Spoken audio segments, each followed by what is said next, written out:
Hello viewers, আসসালামু আলাইকুম। আশা করি সবাই ভালো আছেন। যে যেখান থেকে আমার এই ভিডিও দেখছেন সবাই সুস্থ আছেন। আল্লাহর রহমতে সবাই ভালো আছে। আজকে আপনাদের সাথে একটা ভিডিও শেয়ার করতেছি। শুধুমাত্র একটা রান্নার রেসিপি। আলাদা কোনো ব্লগ তৈরি করি নাই। তাই শুধু রান্নার রেসিপিটা শেয়ার করতেছি। এখানে আমি বড় বড় পুঁটি মাছগুলো ভুনা করব। পুঁটি মাছগুলো খাইতে আমার খুবই ভালো লাগে, কিন্তু এগুলো মনে হলো যে চাষের পুঁটি মাছ। যাই হোক, মানে ওরকম ভালো টেস্ট আসে নাই। আমি যেভাবে রান্না করছি ওইভাবে যদি নদীর পুঁটি মাছগুলো হতো তাহলে মনে হয় খুবই স্বাদ হতো। তো শহরে যেভাবে আর কি মাছ কিনতে পাওয়া যায়, কোনটা চাষের কোনটা নদীর বোঝা মুশকিল। পুঁটি মাছগুলো আমি অফ স্ক্রিনে কুটে পরিষ্কার করে ধুয়ে রেখে দিছি, এরপরে কাটাকুটি করে রাইখা দিলাম। এরপর রান্না বসাইছি। পেঁয়াজ, আদা রসুন ব্যবহার করছি, আদা রসুন বাটা ব্যবহার করছি। পেঁয়াজের সাথে 2টা এলাচও দিছি। রান্নাটা খুবই সিম্পল। আপনারা এভাবে সবাই রান্না করে, আপনারাও হয়তো এভাবে রান্না করে খান। এমনি পুঁটি মাছ মাখায় রান্না করলে অনেক ভালো লাগে, কিন্তু আজকে আমি এভাবেই রান্না করলাম।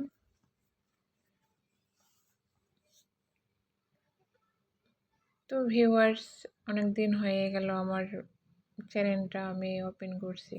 তো মোটামুটি ভালো সাবস্ক্রাইবার আমার হয়েছে। আপনারা সাবস্ক্রাইব করতেছেন, এই জন্য আপনাদের অসংখ্য ধন্যবাদ। আর যারা এখনও সাবস্ক্রাইব করেন নাই তারা প্লিজ চ্যানেলটা সাবস্ক্রাইব করে যাবেন। আর সবার কাছে আমার একটাই রিকোয়েস্ট থাকবো যে ভিডিও দেখার পরে অবশ্যই লাইক কমেন্ট করে যাবেন। বেল আইকন প্রেস করে অল অপশনটা সিলেক্ট করে যাবেন, যাতে আমি ভিডিও আপলোড করলে আপনার কাছে নোটিফিকেশনটা চলে যেতে পারে। তো ভিউয়ার্স, এই যে আমার রান্না অনেকটা মশলা কষানোর কাছাকাছি চলে আসছে। হলুদ মরিচ লবণ দিব, দিয়া মশলাটা ভালো করে কষাইয়া মাছ দিয়ে দেব।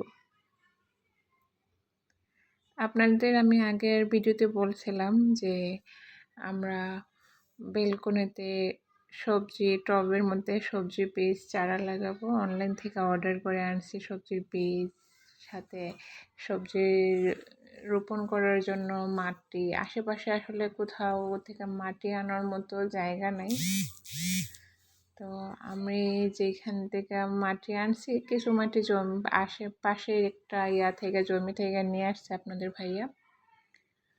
আর কিছু মাটি আমি রেডি মিক্স মাটি অনলাইন থেকে অর্ডার করে নিয়ে আসছি, সাথে জৈব সার, ভার্মি কম্পোস্ট সার। আমি আসলে অন্য কোনো সার ব্যবহার করতে চাইতেছি না, তাই তো এইসব টুকটাক আজকে আপনাদের সাথে শেয়ার করব। আপনারা প্রথম থেকে ভিডিওটা শেষ পর্যন্ত দেখবেন, দয়া করে কেউ স্কিপ করবেন না।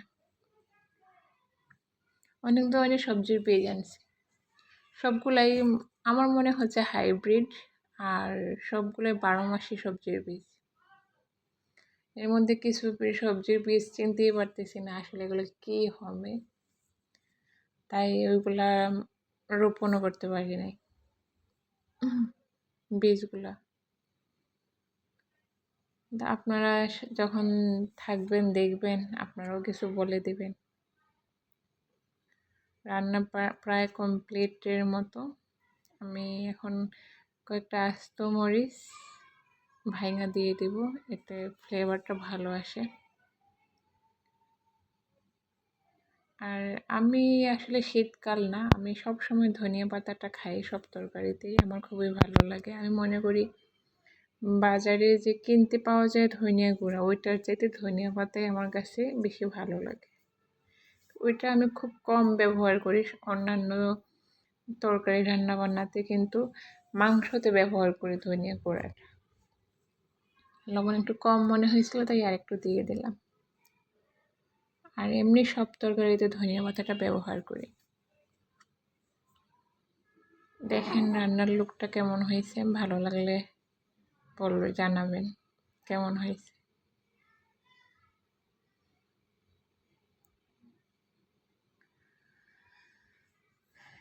এখন আপনাদের রান্নাটা শেষ করে আপনাদের আমি নিয়ে যাব আমি যে টবের মধ্যে বীজ রোপণ করছি ওইগুলো আপনাদের সাথে দেখাবো। আপনারা সাথে থাকেন, দেখতে থাকুন।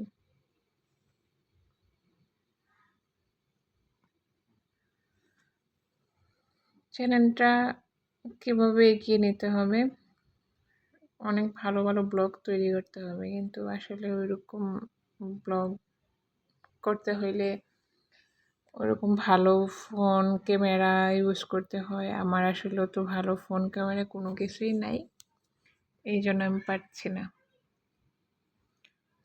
সংসারের কাজের A to Z আপনাদের সাথে শেয়ার করে আমি কীভাবে ঘরটা গুছায় রাখি, প্রতিদিনকার বাজার, মাসের বাজারগুলো কেমনি গুছায় রাখি, এগুলো শেয়ার করতে পারতেছি না। তো হয়তো আল্লাহ চাইলে এক সময় কিনতে পারবো ক্যামেরা স্ট্যান্ড, আবার মাইক্রোফোন, তাহলে অবশ্যই আপনার সাথে সব কিছুই শেয়ার করবো। এই যে দেখেন আমি বীজ লাগিয়েছি, এই যে এইখানে বলেন তো এটা কি বীজ লাগিয়েছি, আর এটা কিসের গাছ, এটা আজকে বিকেলে আরও অনেক কিছুর বীজ লাগিয়েছি, সেটা আগামীকালকে আপনাদের সাথে শেয়ার। যারা এতক্ষণ কষ্ট করে ভিডিওটা দেখছেন তাদের সবাইকে অসংখ্য ধন্যবাদ। এই যে দেখেন ভার্মি কম্পোস্ট সার, জৈব সার, রেডি মিক্স মাটি। সবাই ভালো থাকবেন। আল্লাহ হাফিজ, আসসালামু আলাইকুম।